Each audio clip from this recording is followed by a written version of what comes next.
Background, ఈ వినయలు, ఈ title, ఈ హీరోయిన్, అసలు ఆ ఎమోషను చాలా హై ఎక్స్పెక్టేషన్లో ఉండే విధంగా రామ్ సత్యనారాయణ చేస్తున్నాడు ఈ సినిమాని. కాకపోతే రామ్ సత్యనారాయణ ఎప్పుడూ కాస్టింగ్ సైడ్ కానీ, టెక్నికల్ సైడ్ కానీ, ఖర్చు పెట్టే సైడ్ కానీ ఆలోచిస్తుంటాడు. కానీ ఈ సినిమాకి అలాంటి ఆలోచన లేకుండా పెద్ద కాస్టింగ్తో, మంచి మంచి టెక్నీషియన్లతో, ఎక్కువ గ్రాఫిక్స్తో కూడినటువంటి సినిమా తీయటం మా అందరికీ ఆనందంగా ఉంది. ఈ cinema logo is very good, very emotional. డెఫినెట్గా ఈ సినిమా రామ సత్యనారాయణ 100వ సినిమాకి దగ్గరలో ఉన్నాడు కాబట్టి 90వ సినిమా ఒక మంచి మైల్ స్టోన్ అవ్వాలని చెప్పి మనస్ఫూర్తిగా కోరుకుంటూ, అలాగే పూర్ణకి ఒక అరుంధతిలో అనుష్కలాగా ఈ సినిమాలో అలాంటి మంచి పేరు రావాలని,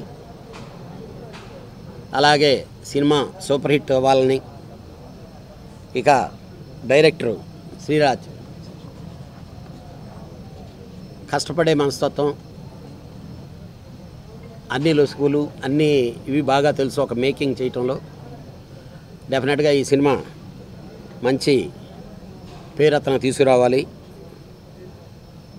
ఇక ఈ సినిమాలో శ్రీరాజ్, ధనరాజ్, శకలక శంకర్, యాక్చువల్గా శకలక శంకర్కి చాలా మంచి క్యారెక్టర్ అని చెప్పాడు రామ సత్యనారాయణ.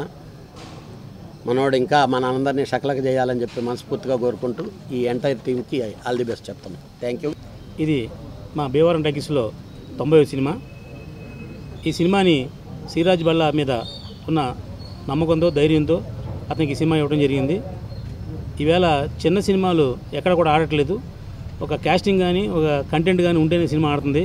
ఇప్పుడు మనం ఏదో సినిమా తీసి రిలీజ్ చేసి చేతులు దులుపుకోవడం ఉపయోగం లేదనే ఉద్దేశంతో వెయిట్ చేసి ఒక పూర్ణ గారు లాంటి ఒక గుడ్ లెగ్, అంటే ఆవిడ ఇప్పుడు 4 సినిమాలు చేశారు, 4 సూపర్ హిట్లు. ఒకటి సేమ్ టాపాకే 1, 2, 3, అలాగే రాజుగారింట్లో రాజుగారి గది, అలాగే అవును లాంటి సూపర్ హిట్లు చేసిన పూర్ణ గారిని ఈ సినిమా కావాలని అడగడం జరిగింది. ఆవిడ కథ విని నేను పలానా డేట్ ఇస్తా అంటే వెయిట్ చేసి అప్పటిదాకా వెయిట్ చేసి ఆ సినిమాని ఈ రోజున స్టార్ట్ చేస్తున్నాం. ఇంకో విషయం ఏంటంటే, నేను దాసరి గారి కాంపౌండ్లో పెరిగాను. గురుగారికి షూటింగ్ ఎక్కడ పెట్టుకోమంటారు సార్ అంటే, సరే ఇక్కడే పెట్టుకోరా, మా ఇంట్లో పెట్టుకున్నారు. ఎందుకంటే నేను ఆయన ఇంట్లో మనిషి కాబట్టి, ఈ కాంపౌండ్లో మేము పెరిగాం కాబట్టి, ఆయన ఉప్పు తిన్నాం కాబట్టి ఇక్కడ పెట్టుకుంటే నాకు ఆనందంగా అనిపించి నేను ఇక్కడ చేయడం జరిగింది. ఇక కళ్యాణ్ గారు నా ఇండస్ట్రీకి వచ్చినప్పటి నుంచి నాకు రైట్ హ్యాండ్, ఆయనకి నేను రైట్ హ్యాండ్, నాకు బ్యాక్ బోను కళ్యాణ్ గారే. అందుకు కళ్యాణ్ గారితో చేతుల మీదుగా ఈ స్విచ్ ఆను, మా గురుగారి చేతుల మీదుగా క్లాపు చేయడం జరిగింది. మరొక ముఖ్య వ్యక్తి మా డైరెక్టర్ ర్యాలింగ్ నరసరావు గారు. నాకు మా సొంత ఊరు పాలకొల్లు అయింది. మాకు ఎప్పటి నుంచో నాకు చిరకాల మిత్రులైన, నన్ను అభిమానించే దర్శకులైన ఆయన చేతుల మీదుగా ఈవేళ ఫస్ట్ షాట్ డైరెక్షన్ చేయడం జరిగింది. అలాగే ఈ సినిమాకి మా మిత్రుడు ఫండిరాజు గారు అని ఎప్పటి నుంచో నాకు 15 సంవత్సరాల ఫ్రెండ్ అయినా, నేను సినిమా తీస్తానంటే వద్దు, సినిమా తీస్తే కొత్త వాళ్ళ సినిమా తీస్తే ఇండస్ట్రీకి నష్టం, మీకు నష్టం అని చెప్పడం జరిగింది. ఈ సినిమాకి మీరు నాతో వర్క్ చేయండి, మీకు అన్ని విషయాలు తెలుస్తాయి, అప్పుడు మీరు సినిమా తీద్దరు కానీ మీతో సినిమా తీస్తాను అని చెప్పి ఈ సినిమాకి ఆయన పార్ట్నర్గా చేర్చుకుని ఈ సినిమాకి ఆయన ప్రజెంట్గా వేసుకోవడం జరిగింది. ఇలాగా ఒక మంచి సినిమాకి ఏం కావాలో అన్నీ టెక్నికల్గా కానీ ఇంకోటి కానీ అన్నీ ఏర్పాటు చేసి శ్రీరాజ్కి అప్పచెప్పడం జరిగింది. శ్రీరాజ్ మీద నాకు అపారమైన నమ్మకం ఉంది. ఎందుకంటే అతను ఆల్రెడీ నాకు 2 సినిమాలు చేశాడు. ఆ 2 సినిమాలు కూడా బడ్జెట్లో కానీ టెక్నికల్గా కానీ ఎక్కడ కాంప్రమైజ్ అవ్వలేదు. అలాగే అతన్ని అభిమానించి ఒక టీం ఉంది, కెమెరామెన్ కన్నా గారు. ఆయనకి ఎన్ని లక్షలు ఇచ్చామో, ఎన్ని కోట్లు ఇచ్చామని అడగలేదు. నాకు ఒక మంచి సినిమాకి ఆయనకి నాకు వర్క్ చేశారు 2 సినిమాలు కూడా. మొన్నే ఒక సినిమా వర్క్ చేస్తే దాన్ని రామ్ గోపాలం గారు చూసి, ఇతను మంచి కెమెరామెను, ఇతను నెక్స్ట్ మన సినిమా ఇద్దామని చెప్పడం జరిగింది. అప్పుడు రామ్ గోపాలం గారిని పరిచయం చేశాను. నేను అదే ఆయనకి ఇచ్చిన నామినేషను. ఎందుకంటే ఒక రామ్ గోపాలం లాంటి వ్యక్తి ఇతను మంచి కెమెరామెన్, ఎవరో ఇతను పిలిపించురా అని పిలిపించుకునే స్థాయికి ఆయన తీశారంటే షాటు, అది గ్రేట్ అచీవ్మెంట్గా ఆయన ఫీల్ అయ్యారు. చాలా ఆనందపడ్డాడు. ఆ కర్ణ గారు ఈ సినిమాకి కెమెరామెన్గా పనిచేస్తున్నారు. అలాగే కొత్త టెక్నీషియన్ అందరినీ ఈ సినిమాకి పరిచయం చేస్తున్నాం. వాళ్ళందరూ కూడా శ్రీరాజు మీద ఉన్న అభిమానం కొద్దీ సినిమాకి వర్క్ చేస్తున్నారు. వాళ్ళందరికీ ఈ సినిమా ఒక కొలమానంగా ఉండి ఇది ఒక మార్క్గా వాళ్ళందరికీ నిలుస్తాను నేను మనస్ఫూర్తిగా కోరుకుంటున్నా. ఇలాగ నాకు సహకరించిన మిత్రులందరికీ మరొకసారి ధన్యవాదాలు తెలియజేస్తూ, పూర్ణ గారు ఈ సినిమాతో ఇందాక మా కళ్యాణ్ గారు చెప్పినాడు, ఒక మరో అరుంధతి లాంటి క్యారెక్టర్ చేసి ఆవిడకి, నాకు నా బ్యానర్కి వాల్యూ వచ్చేలాగా, ఆవిడకి ఎలాగ ఆల్రెడీ ఆర్టిస్టు, గొప్ప ఆర్టిస్టు, ఆవిడ గుడ్ లక్ అని చెప్పాను. కాబట్టి ఇవన్నీ మాకు సినిమా కలిసి వస్తాయి. అవంతిక రాబోయే రోజుల్లో అద్భుతమైన ఒక మంచి దృశ్యకావ్యంగా మీ అందరికీ అందిస్తానని చెప్పి తెలియజేస్తున్నా. ఫైనల్కి వచ్చేస్తున్నాడు ఆయన. యాజ్ 99 అనేదే లక్కీ నెంబర్. ముందు వరల్డ్ వైడే 9 లక్కీ నెంబర్. రెండోది దీంట్లో లక్కీ పూర్ణ. ఆవిడ చేసిన సినిమాలు అన్ని హిట్ సినిమాలే మీకు నిజంగా కూడా చెప్పాలంటే.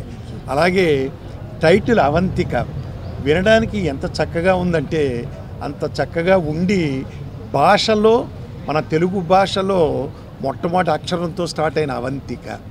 సో ఇన్ని లక్షణాలు ఈ బేవారం టాకీస్ అవంతిక సినిమాకి కనిపిస్తూ ఉన్నాయండి. అవంతిక నా కెరియర్లో యాక్చువల్లీ ఇది సెకండ్ మూవీ, టైటిల్ నేమ్ అవంతికలో. And thanks to producer sir, Ram sir. And I'm very proud because ఇండస్ట్రీలో it's mean like 10 years, but it's to be the first shot in front of such a big legend, Das sir, it's been like my happiest day in my life, I can say today. And director sir, Sriraj sir, first time when they came and tell me the outline, as everyone said, it's like another Arundhati. So to do a character like that, it's been my pleasure. And cameraman sir, it's my second film, very proud to work with him again. All the legends, Funny sir, the associate producer, and once again thank you so much. And everyone was telling that lucky heroine, but this is credits goes to the director and the script and the producer. That is why the movie is becoming a hit. If the script is good, the direction, the whole technicians comes good, the movie is hit. So I'm very sure this movie is going to be one of in that list. Avantika is going to be the other biggest hit film in my career, I'm very sure. And once again thank you so much, and everyone, all the media's press, thank you so much for supporting me. Thank you. Avantika లాంటి ఒక పెద్ద ప్రాజెక్ట్ని నమ్మి నాకు అప్పచెప్పినందుకు, direct చేయమని అప్పచెప్పినందుకు ముందుగా రామ్ సత్యనారాయణ గారికి మనస్ఫూర్తిగా నాకు థ్యాంక్స్ చెప్తున్నాను. అలాగే ఫణిరాజ్ గారికి కూడా. ఇలాంటి ఒక ప్రాజెక్ట్ని నా కెరీర్లో ప్రెస్టీజియస్గా చేస్తున్నాను. దీనికి దాసరి గారు లాంటి ఒక మహాదర్శకులు, మహానుభావులు ఆయన వచ్చి క్లాప్ ఇవ్వడం, అలాగే కళ్యాణ్ గారు స్విచ్ ఆన్ చేయడం, అలాగే రాలంగి నరసింహరావు గారు నా ప్రియ దర్శకులు, ఆయన చాలా ఇష్టమైన ఆయన ఫస్ట్ షాట్కి డైరెక్ట్ చేయడం అనేది నాకు చాలా హ్యాపీగా ఉంది. నేను ఈ స్టోరీ లైన్ చెప్పగానే పూర్ణ గారు నన్ను నమ్మి ఆ లైన్ ఆవిడికి నచ్చి, ఎంత బిజీ షెడ్యూల్ ఉన్నా కూడా నా కోసం డేట్స్ అడ్జస్ట్ చేసి ఈ సినిమాకి చేస్తున్నందుకు పూర్ణ గారికి నేను మనస్ఫూర్తిగా థ్యాంక్స్ చెప్తున్నాను. అలాగే కర్ణ గారికి, కెమెరామెన్ కర్ణ గారికి, ఇంకా ఇందులో ఉన్న మెయిన్ టెక్నీషియన్స్ అందరికీ, తర్వాత గీతాంజలికి, మిగిలిన టెక్నీషియన్స్కి, ఎడిటర్ సోమేష్ కానీ, మిగిలిన మన రైటర్ క్రాంతి సైనా గారికి కానీ అందరికీ థ్యాంక్స్ చెప్తున్నాను, మనస్ఫూర్తిగా థ్యాంక్స్ చెప్తున్నాను. డెఫినెట్గా ఈ సినిమాని నా శాయశక్తిలా కష్టపడి విజయవంతం చేయడానికి, మంచిగా చిత్రీకరణ చేయడానికి నేను నా శాయశక్తిలా కష్టపడతాను. హోల్ టీంకి అందరికీ శుభాభినందనలు. Thank you so much. సోషియలే ఒక బలుల గురించి, అంటే సొసైటీలో కొంతమంది మూఢనమ్మకాలు, ఇలా బలి చేస్తే, ఎవరన్నా బలి చేస్తే మనం సొసైటీలో పేరు ప్రతిష్టలు సంపాదించవచ్చు, డబ్బు సంపాదించవచ్చు అని చాలామంది ఫూలిష్గా ఎలాంటి చిన్నపిల్లల్ని ఎలా బలి చేస్తారు, పెద్దవాళ్ళని ఎలా బలి చేస్తారు అనే టాపిక్ తీసుకున్నాను. అది మూల కథ. అది దాని ద్వారా వెళ్తుంది. It's not a fantasy film and epic film, it's social. Line reveal చేస్తే కరెక్ట్గా ఉండదని నేను పూర్తి వివరాలు చెప్పలేకపోతున్నాను. చాలా టెరిఫిక్ లైను. అంటే ప్రజెంట్ సొసైటీలో ఉన్న ఒక ప్రాబ్లమ్ని తీసుకున్నాను, ఆ ప్రాబ్లమ్ని చేస్తున్నాము. అందులోనే మెయిన్ పాత్రని పూర్ణ గారు పోషిస్తున్నారు. అద్భుతమైన లైన్ ఇది. అంటే అద్భుతమైన అందరూ చెప్తారు, అది చూసిన తర్వాత మీరు చెప్పాలి. అయితే రివీల్ చేయడం అంత కరెక్ట్ కాదు కాబట్టి చెప్పలేకపోతున్నాను. It's a terrific line. Thank you so much. ఇది నాకు సెకండ్ పిక్చర్, చాలా హ్యాపీగా ఉంది. అందులో ఈరోజు దాసర్ గారి చేత ఓపెనింగ్ అయ్యింది. అండ్ శ్రీరాజన్ లాస్ట్ పిక్చర్ డైరెక్ట్ చేసినప్పుడే అన్నాడు, సెకండ్ పిక్చర్ చేసినప్పుడు కన్ఫర్మ్ నువ్వు ఉంటావని. అలాగే ఆ మాట, ఆ ప్రామిస్ నిలబెట్టుకొని నాకు ఈ ప్రాజెక్ట్ మళ్ళీ చెప్పి ఓకే చేశాడు. అండ్ అది కూడా ఇంత పెద్ద ప్రాజెక్ట్లో నాకు ఆఫర్ ఇవ్వడం అన్నది నాకు చాలా హ్యాపీగా ఉంది. అండ్ సార్ది, అందులో రామ్ సత్యనారాయణ గారిది ఇది 90th పిక్చర్ అవ్వడం ఇంకా హ్యాపీగా ఉంది. అండ్ లాస్ట్ పిక్చర్ ఎంత ఆడియన్స్కి రీచ్ అయిందో ఇది దాని డబుల్ రీచ్ అవ్వాలని కోరుకుంటున్నాను. Thank you. ఇది రెండో సినిమా నాకు. శ్రీరాజ్ గారితో కూడా రెండో సినిమా. రామసత్యనారాయణ గారు నన్ను డైరెక్టర్గా నమ్మి ప్రాజెక్ట్ ఇచ్చారు. అతన్ని నమ్మకాన్ని నిలబెట్టుకోవడానికి మ్యాక్సిమం ప్రయత్నం చేస్తాం. నాకు ఎక్కువ మాట్లాడరాదు. నమస్కారం. ఇంత పెద్ద ప్రాజెక్ట్లో నేను కూడా ఒక పార్ట్ అయినందుకు ఐఎమ్ ఫీలింగ్ వెరీ ప్రౌడ్. ఈ సినిమాకి ఇంతమంది పెద్దల ఆశీర్వాదాలు ఉన్నాయి. డెఫినెట్గా ఈ మూవీతో శ్రీరాజ్ కానీ ఈ టీం మొత్తం అంతా సక్సెస్ అవుతారని నా నమ్మకం.